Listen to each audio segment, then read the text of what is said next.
नमस्कार, स्वदेश आर में आपका स्वागत है। मैं हूं निकुंज डालमिया। आज बात करते हैं शेयर बाजार के अंदर जो अचानक उतार चढ़ाव आया है, इसका क्या प्रमुख कारण है। कुछ चुनिंदा शेयरों के अंदर हमने देखा है कि पिछले 2 ट्रेडिंग सेशंस के अंदर काफ़ी गिरावट आई है। IRCTC, IEX, नाल्को, डिक्सन और जुबिलेंट फूडवर्क्स। तो एक बड़ा प्रश्न उठता है, क्या शेयर बाज़ार का बुल मार्केट ख़त्म हो चुका है? इस समय क्या शेयर बाज़ार निवेशकों को कैश रेस करना चाहिए और क्या उन्हें अपने म्यूचुअल फंड्स में से पैसा रिडीम करना चाहिए? जाहिर है, जब आप इतनी बड़ी वॉलेटिलिटी देखते हैं तो इस प्रकार के सवाल आना एक वाजिब सी बात है। मगर शेयर बाज़ार जो चलता है 3 फैक्टर्स पे चलता है। शॉर्ट टर्म होता है सेंटिमेंट, मीडियम टर्म होती है लिक्विडिटी और लॉन्ग टर्म होता है अर्निंग्स। हालांकि सेंटिमेंट को इस समय थोड़ी सी मार पड़ी है, मगर जो 2 बड़े फैक्टर्स और हैं, लिक्विडिटी और अर्निंग्स, मेरे हिसाब से उन दोनों फैक्टर्स को लेकर के इस समय चिंता का विषय नहीं है। इस समय ब्याज दर कम है, चाइना जैसी बड़ी इकॉनमी में से पैसा निकल रहा है और FDI, PE और पोर्टफोलियो निवेशकों के लिए इस समय अच्छा है, क्योंकि दूसरी बड़ी चाइनीज़ कंपनी में से पैसा निकल के भारतीय कंपनियों में आ रहा है। अब बात करते हैं लॉन्ग टर्म फैक्टर की, जिसे अर्निंग्स या इकोनॉमिक ग्रोथ हम कैप्चर करते हैं। वहाँ भी 3 बड़े फैक्टर्स हैं। शॉर्ट टर्म फैक्टर कोविड को लेकर के एक बात तो तय है कि भारत की इकॉनमी कुछ हद तक ठीक हो चुकी है। मीडियम टर्म फैक्टर है IL&FS क्राइसिस, जो भी हमारे पीछे है। और लॉन्ग टर्म स्ट्रक्चरल फैक्टर है कि इस समय ease of doing business, labour laws, government के बैंक के NPAs, डिसइन्वेस्टमेंट की पॉलिसी, इन फैक्टर्स को लेकर के भी लगता है कि लॉन्ग टर्म क्राइसिस जो था हमारा ख़त्म हो चुका है। तो इन फैक्टर्स को आप कंबाइन करें तो एक बात तो जाहिर है कि भारत की इकॉनमी ऊपर जाएगी और भारत की और कंपनियों की जो अर्निंग साइकिल्स है वह सही दिशा में जा रही हैं। जब इकॉनमी ग्रो कर रही होती है और अर्निंग साइकिल ऊपर जा रही होती है तो शेयर बाज़ार के अच्छे दिन अक्सर आते हैं। शेयर बाज़ार यानी इक्विटीज़ जो एसेट क्लास है, उसको अगर मैं डिफ़ाइन करूं तो मैं अपने दर्शकों को ये बताना चाहूँगा कि इक्विटी के जो रिटर्न्स होते हैं काफ़ी वॉलेटाइल होते हैं।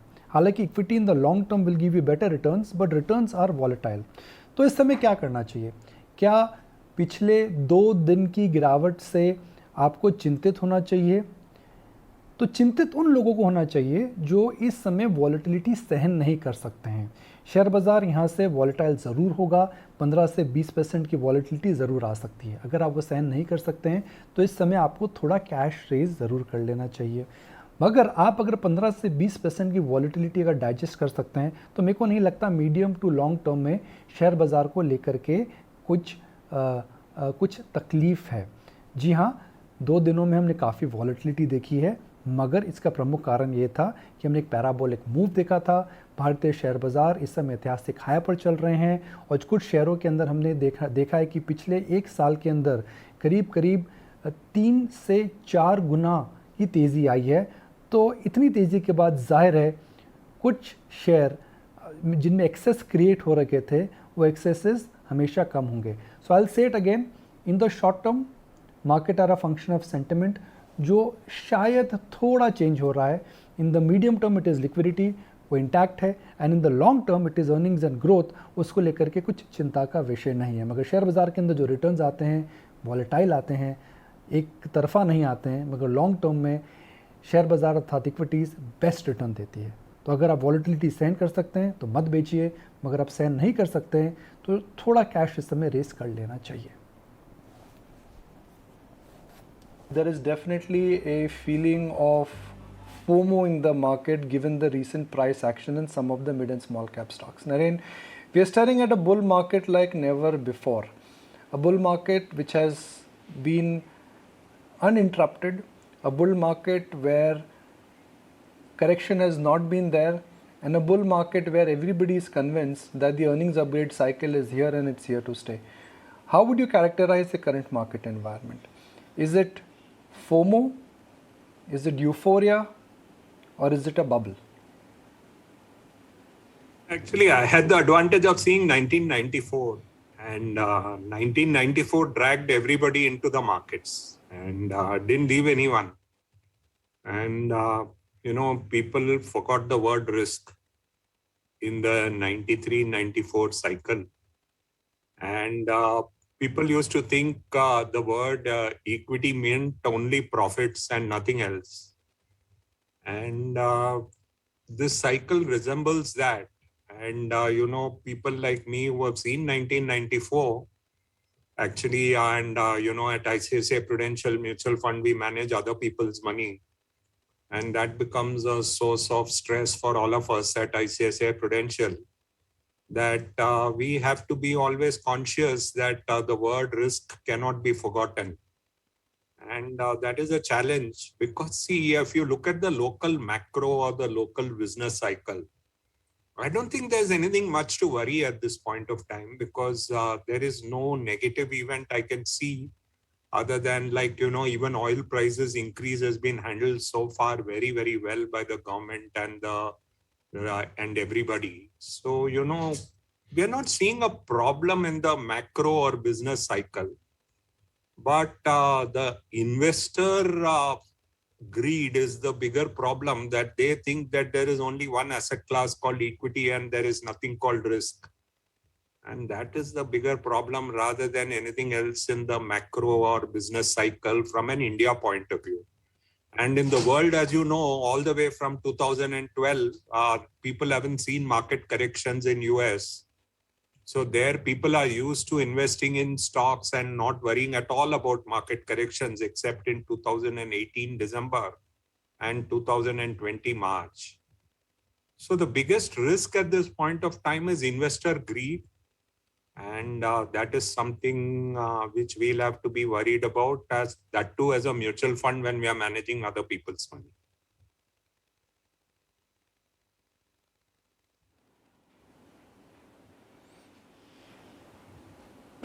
Naren, why is that not 8 out of 10 but 10 out of 10 brokerage houses are insisting that, look, market valuations are out of sync, we are trading at historical averages, we are trading way above historical averages, and every time when these valuations have happened in the past, markets have come tumbling down. Do you think we should take all those extra magnified analysis on valuations with a pinch of salt, because most of the brokerages are comparing past with present when past was different than present? So at ICICI Prudential, we've been using a model which is valuation, cycle, sentiment, trigger. And for example, if you recall the NBFC boom, the boom kept on going till a trigger happened called ILFS and Divan. So like that, for every valuation cycle to break, there is a requirement of a trigger. And that trigger this time can't come locally. It has to come globally. And it will come globally. I don't think we are going to see a situation where the trigger will not come globally. But if you recall that bull market or small and mid caps in 2017, people used to think in 2017 that small and mid caps will always outperform large caps. And suddenly a trigger happened and it disappeared. Like that, you'll have a trigger. The problem is that this is a global central bank bull market. And global central bank bull market will be broken by global central banks one day, because you're seeing the side effect. No? You're seeing suddenly zinc goes up 20%, 30%. You're seeing gas goes up suddenly. You're seeing now oil going up. You see all kinds of commodity prices going up all of a sudden. And there will be a side effect of the $25,000 billion which have been printed by the global central banks. And you will see the side effect. And one day the global central banks will be forced to act in a way where they have not prepared the markets for. And when that happens, you're going to have that trigger. What the question is, it is the global central banks which are going to provide the trigger, not a mutual fund like ICICI Prudential, because we are all going to be innocent victims and people are going to ask us, why did the market fall? And we will tell you global central banks. And so that is the situation. So yeah, valuations are extended. But valuation mean revert. If you look at the US market, there are so many people who said valuations are high, it will mean revert. And for the last 3 years or 4 years, whenever anyone has said in US markets in US will mean revert, they have not mean reverted. Because the global central bank there has decided that they have to push up the market to stratospheric levels. So the markets have not mean reverted. So for the markets to mean revert, there has to be someone who has to say that I don't want interest rates at zero forever. I have to create a cost of capital because there is a side effect of inflation and the inflation is not transient. Now for everything they say everything is transient. So then there is no problem. So I think, these are things which are going to be decided by global central banks. We are going to be victims.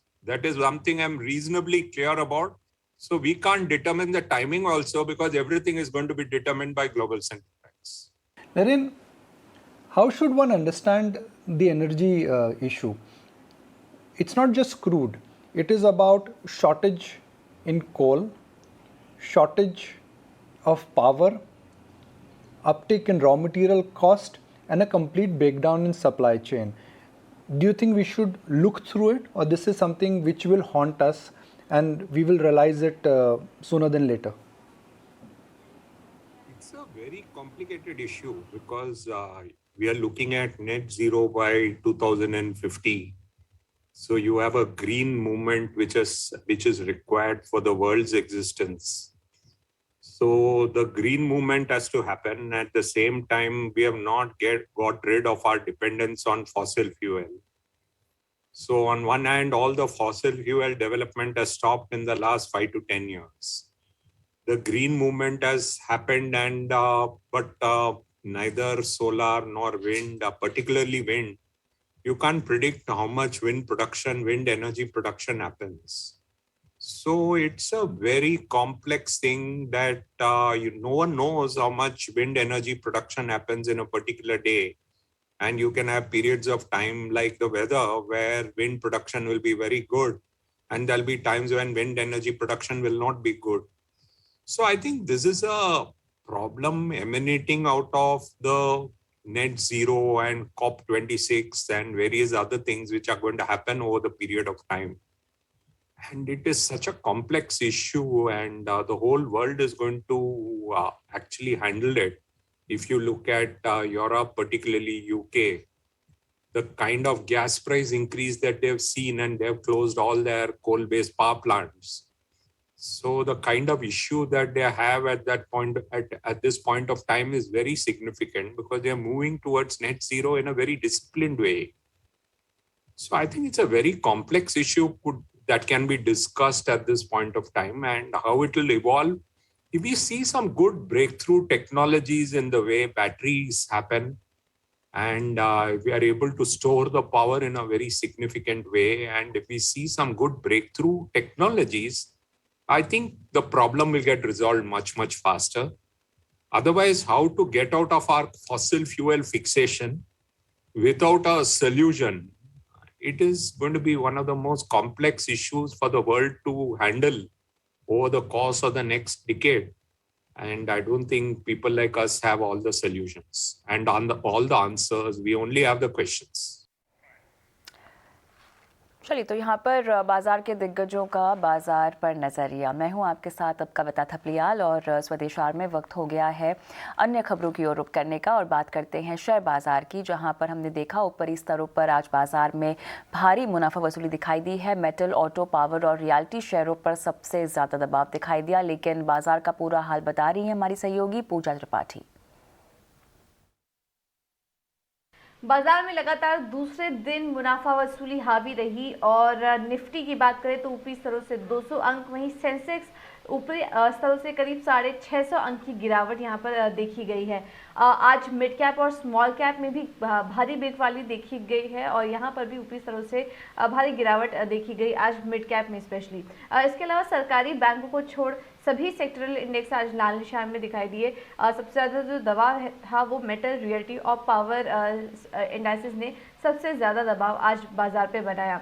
Nifty gainers की अगर बात करें तो आज Bharti Airtel था top performer. आज की कमजोर बाजार में भी 4% तक की तेजी भारती एयरटेल में देखी गई। इसके अलावा SBI, Tata Motors, Adani ports, ये कुछ ऐसे स्टॉक्स थे जो कि निफ्टी में आज टॉप गेनर्स थे। निफ्टी लूजर्स की बात करें तो हिंडाल्को में आज काफी ज्यादा कमजोरी थी। टाइटन में लगातार जो गिरावट का दौर है वो आज भी जारी था। इसके अलावा BPCL और HUL में भी जो नतीजे आए अनुमान से बेहद कमज़ोर थे, वॉल्यूम ग्रोथ के फ्रंट पर स्पेशली, और नेगेटिव ब्रोकरेज हाउस की भी जो रिपोर्ट्स थी वो भी कुछ नेगेटिव कमेंट्री दिखा रही थी। इसके चलते आज HUL के स्टॉक में भी दबाव देखने को मिला।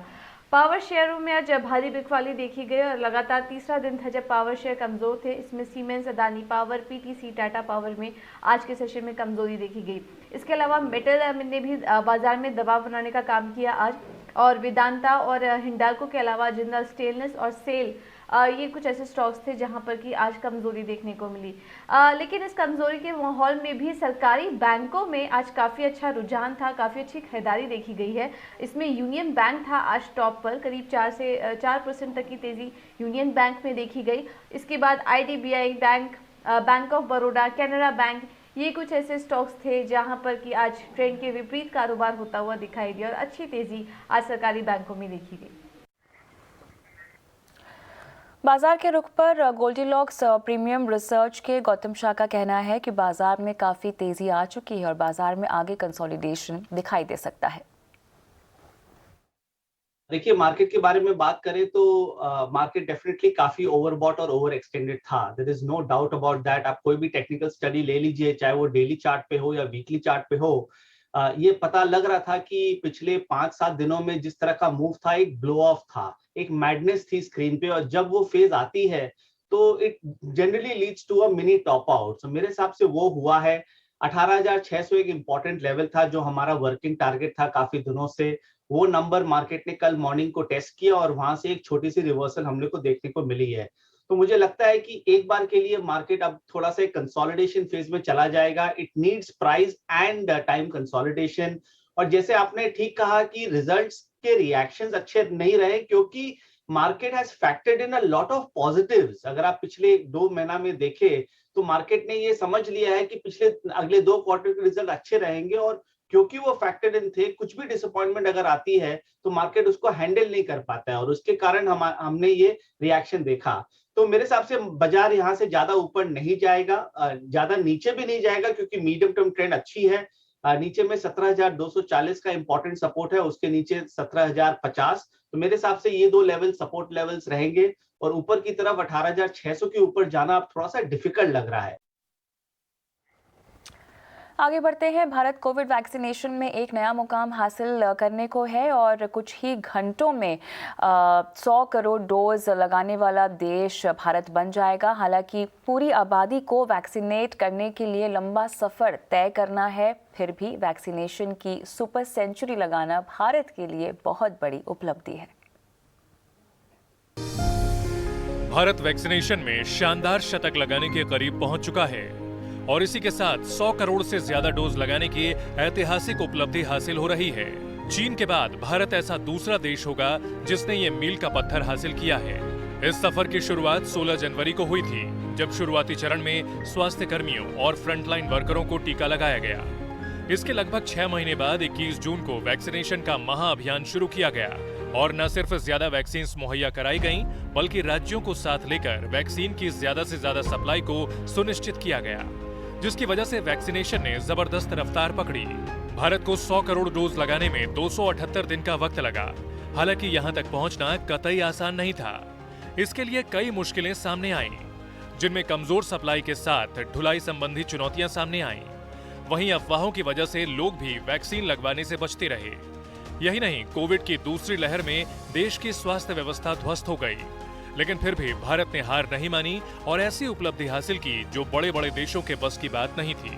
100 करोड़ डोज के मुकाम तक पहुंचना भारत के लिए बेहद खास है, क्योंकि दुनिया के सबसे बड़े वैक्सीन निर्माता देश ने खास तौर पर अपनी स्वदेशी वैक्सीन कोवैक्सीन और कोविशील्ड के दम पर यह लक्ष्य हासिल किया। यही नहीं, कोविन जैसे तकनीकी प्लेटफॉर्म की मदद से भारत में पब्लिक हेल्थ केयर सिस्टम के डिजिटल इंफ्रास्ट्रक्चर को दुरुस्त किया गया।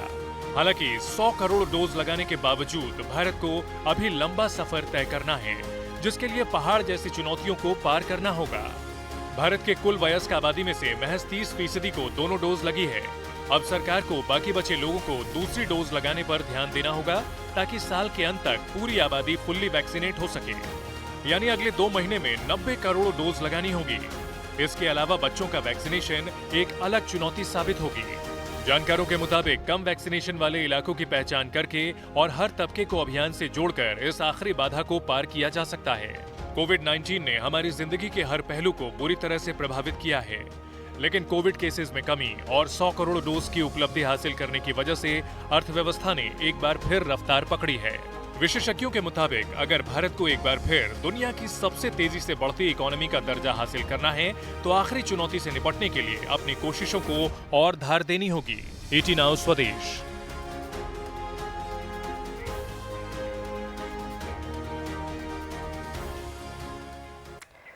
चलिए रुकेंगे एक ब्रेक के लिए। ब्रेक के बाद आपको मिलवाएंगे आज के स्वदेश हीरो से। बने रहें।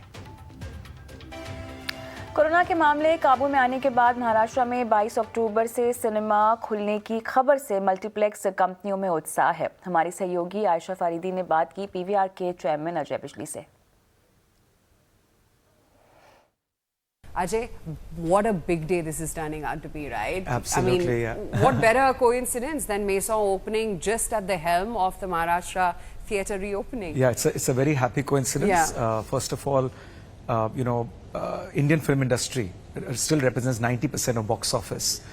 So all this while, even though other states have been opened, we've only been playing either regional films or we've been playing Hollywood films.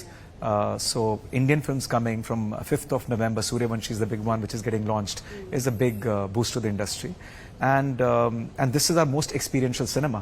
So coinciding the opening of Maharashtra in Mumbai, which is the heart of the cinema industry in India, with an experiential cinema, it can't get better. So I'm really excited and blessed that it's a happy coincidence. So while the plan for Maison was on your table for what, 10 years, if not more? Yeah, 2003, Wow. I shook hands with the promoters, the developers, but it took some time for the property to get built. But 10 years it's been in my mind how to develop this property. Are you nervous at all?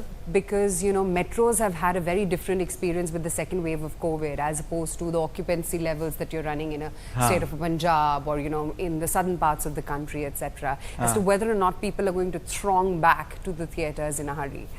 No, not because of self-fulfilling prophecy. I think I'm not nervous, I'm just excited because India is a very large country. 1.45 billion tickets got sold pre-pandemic.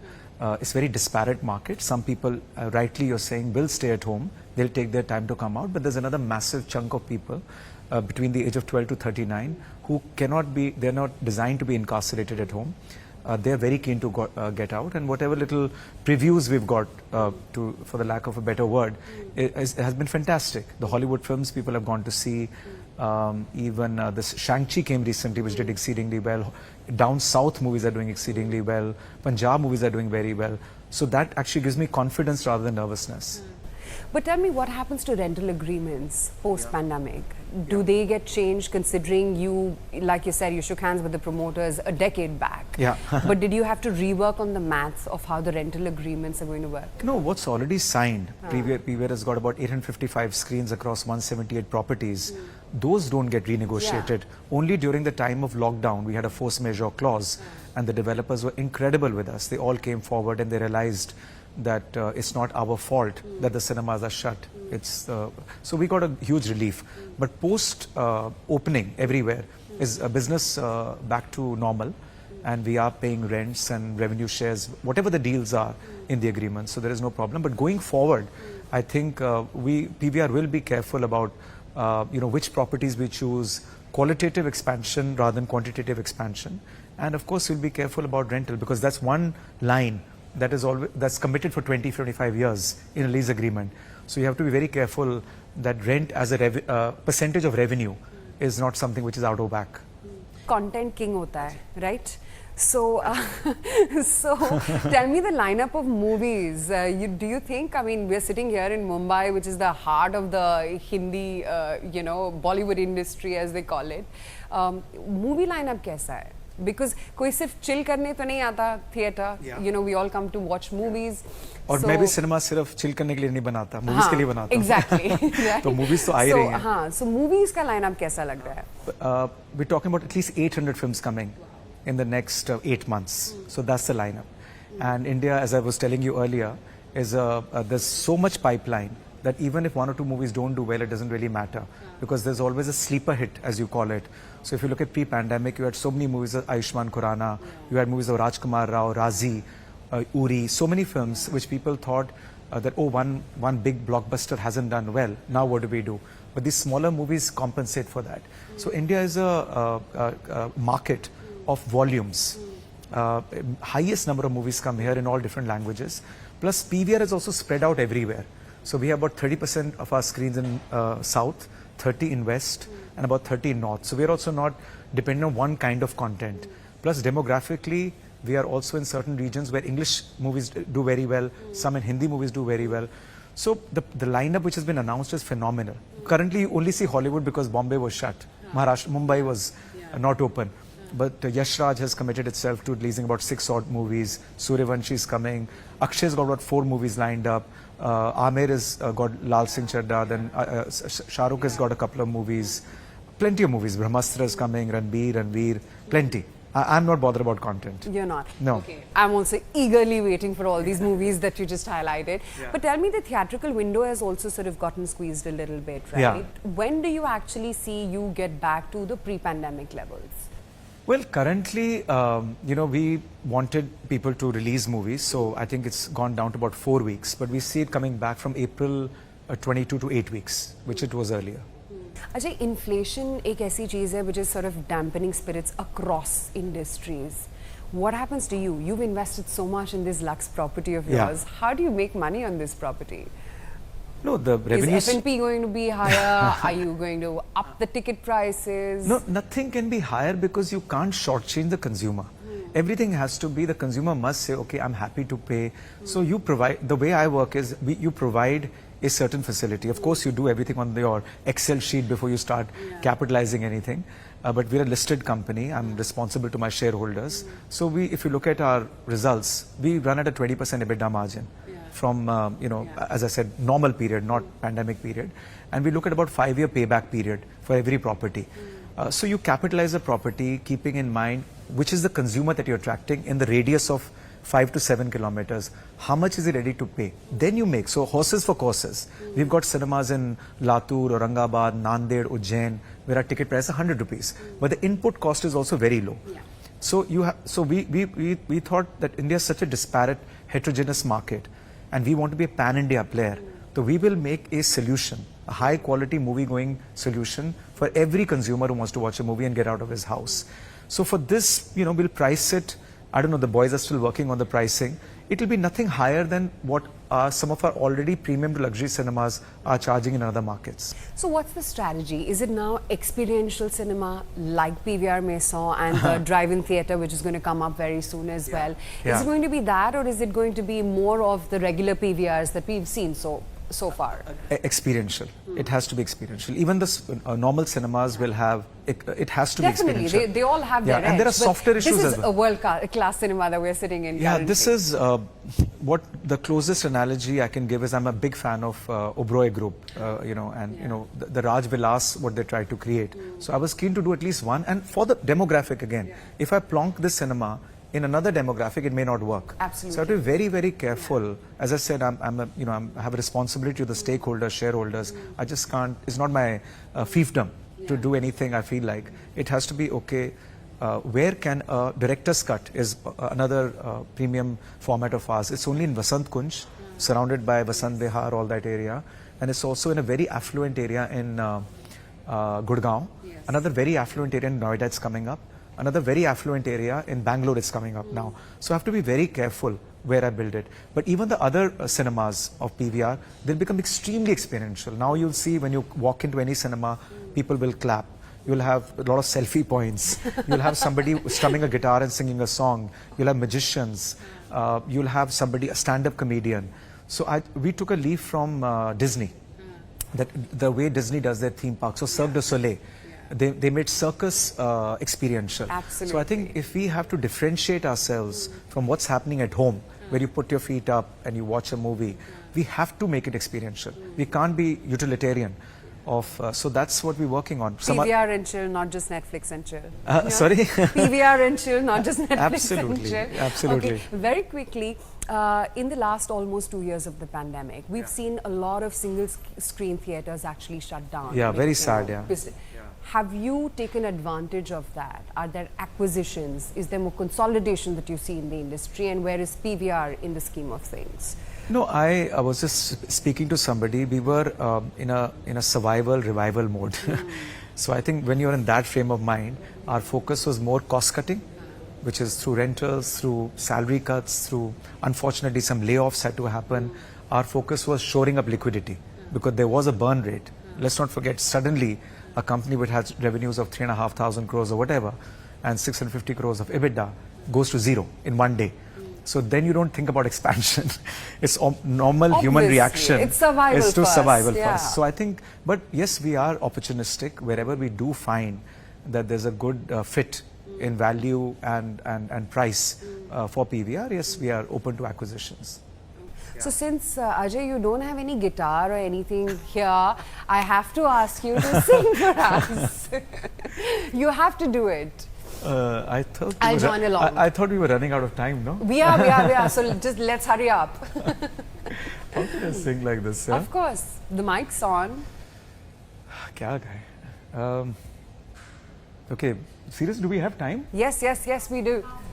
Half a minute? Okay. Okay, some song that resonated with me this time.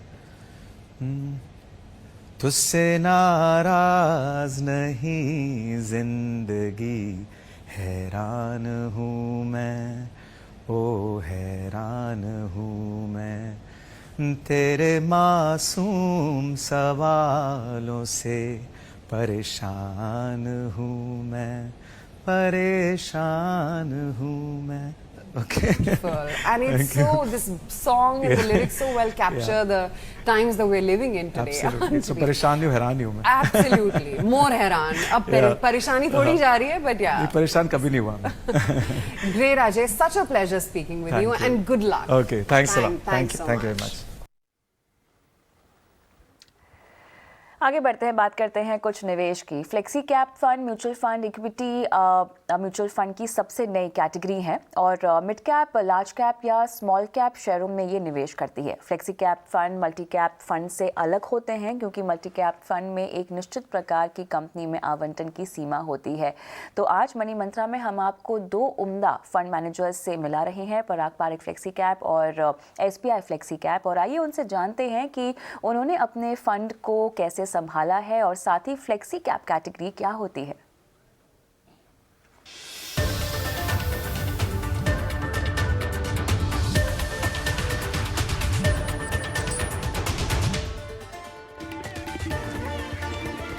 जिंदगी में आपके कई सारे सपने होंगे और बात करें अगर आर्थिक सपनों की तो ना ही इनको देखना मना है और ना ही इन्हें पूरा करना मना है. ये पूरे कैसे होंगे? साफ तौर से एक फाइनेंशियल पोर्टफोलियो के जरिए ही.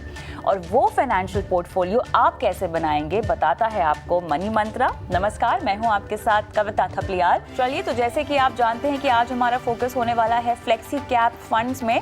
Flexi cap mutual fund equity mutual fund की सबसे नई कैटेगरी है. मिड कैप, लार्ज कैप या स्मॉल कैप शेयरों में ये निवेश करते हैं. Flexi cap fund multi cap fund से थोड़े से अलग होते हैं क्योंकि मल्टी कैप फंड में एक निश्चित प्रकार की कंपनी में आवंटन की सीमा होती है. और आज हम आपको इसी तरह multi cap fund, flexi cap fund और फ्लेक्सी कैप फंड की खासतौर से बारीकियों में लेके जाएंगे और इसीलिए हमारे साथ दो उम्दा फ्लेक्सी कैप फंड के बेहतरीन फंड मैनेजर्स भी जुड़ रहे हैं. स्वागत करना चाहूंगी PPFS म्यूचुअल फंड के रिसर्च हेड और फंड मैनेजर रौनक ओनकार का, और साथ ही मेरे साथ जुड़ेंगे SBI फ्लेक्सी कैप के फंड मैनेजर अनूप उपाध्याय. आप दोनों का इस खास पेशकश में स्वागत है. रौनक, आपसे तो लगातार बातचीत भी होती रहती है, सबसे पहले क्योंकि हम फ्लेक्सी कैप स्पेशल ये शो कर रहे हैं, अगले आधे घंटे हमारा मकसद बस यही होगा दर्शकों को समझाने का कि flexi cap as a category क्या होती है और कैसे इसको समझदारी से अपने पोर्टफोलियो में जगह देकर आप मुनाफे की सीढ़ी या कदम ले सकते हैं। आपसे मुझे समझना है आप फ्लेक्सी कैप को कैसे समझते हैं और कैसे समझाएंगे तमाम दर्शकों को और निवेशकों को जो इस वक्त आपको सुन रहे हैं। धन्यवाद कविता जी शो पर बुलाने के लिए। सो फ्लेक्सी कैप की कैटेगरी, जैसे आपने सही बताया था कि ये मल्टी कैप कैटेगरी से अलग होती है। और इन्वेस्टर की ज़रूरत क्या होती है? इन्वेस्टर की प्राइमरी ज़रूरत होती है कि डाइवर्सिफाई करें, एक ही जगह पर एक ही टाइप की कंपनियों में या एक ही साइज़ की कंपनियों में इन्वेस्ट ना करें, बट डाइवर्सिफाई करें, जो छोटी बड़ी या सबसे बड़ी कंपनी में भी इन्वेस्ट करें। सो फ्लेक्सी कैप फंड ये जो इन्वेस्टर की नीड है डाइवर्सिफाई करने की, ये काफ़ी अच्छी तरह से सॉल्व करता है। और इससे इन्वेस्टर को बल्कि छोटी बड़ी या इवन इंडिया के बाहर की कंपनियों में, फॉरेन कंपनीज में भी इन्वेस्ट करवा सकता है। अगर मैं पराग पारिक फ्लेक्सी कैप की ही बात करूं तो किस तरह का आवंटन है, किस तरह का पोर्टफोलियो है, किस तरह का एक्सपोजर है मौजूदा स्थिति में? रौनक, फ्लेक्सी कैप पराग पारिक फ्लेक्सी कैप फंड जो म्यूचुअल फंड स्कीम है, उसमें 65% मिनिमम इन्वेस्टमेंट इंडियन कंपनी, भारतीय कंपनियों में होनी चाहिए। और जो बचे हुए 35% है उसमें हमें छूट है कि अनुमति है कि इंडिया के बाहर, मतलब अंतर्राष्ट्रीय या फॉरेन कंपनीज में हम इन्वेस्ट कर सकते हैं। सो ये उसका स्ट्रक्चर है। और इसमें जो इन्वेस्टमेंट की फिलॉसफी है, जो हम इंडियन कंपनीज के लिए जो चॉइस करते हैं कंपनीज का, वही सेम फिलॉसफी, वही सेम टेक्निक और सेम फिल्टर हम यूज करते हैं अंतर्राष्ट्रीय कंपनियों के लिए भी। चलिए, अनूप भी मेरे साथ जुड़ गए हैं। अनूप, क्योंकि आप अभी भी जुड़े हैं हमारे साथ, तो मैं आपको बता दूं कि अगले आधे घंटे हम केवल फ्लेक्सी कैप पर विस्तार से बात करेंगे और मुख्य तौर पे ये समझाना होगा दर्शकों को कि फ्लेक्सी कैप और मल्टी कैप किस तरह से अलग अलग हैं। तो पराग पारिक फ्लेक्सी कैप की बारीकियों में मैं जाऊँ रौनक, उससे पहले अनूप को शामिल करना चाहूँगी शो में। और अनूप, ये बताएं हमें कि कैसे आप इन दो कैटेगरीज को डिस्टिंग्विश करेंगे और समझाएंगे निवेशकों को कि एक मल्टी कैप अब किस तरह से बदला है फ्लेक्सी कैप से। जी, तो नमस्कार दर्शकों को, नमस्कार कविता और रौनक। फ्लेक्सी कैप और मल्टी कैप कैटेगरी में एक बहुत ही सिंपल सा, सरल सा अंतर है।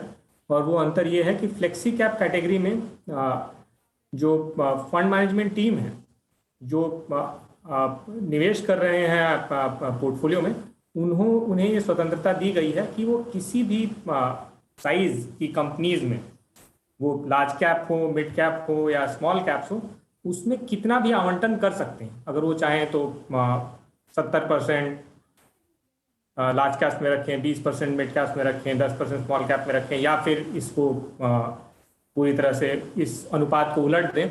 इसकी स्वतंत्रता दी गई है फ्लेक्सी कैप कैटेगरी में। जबकि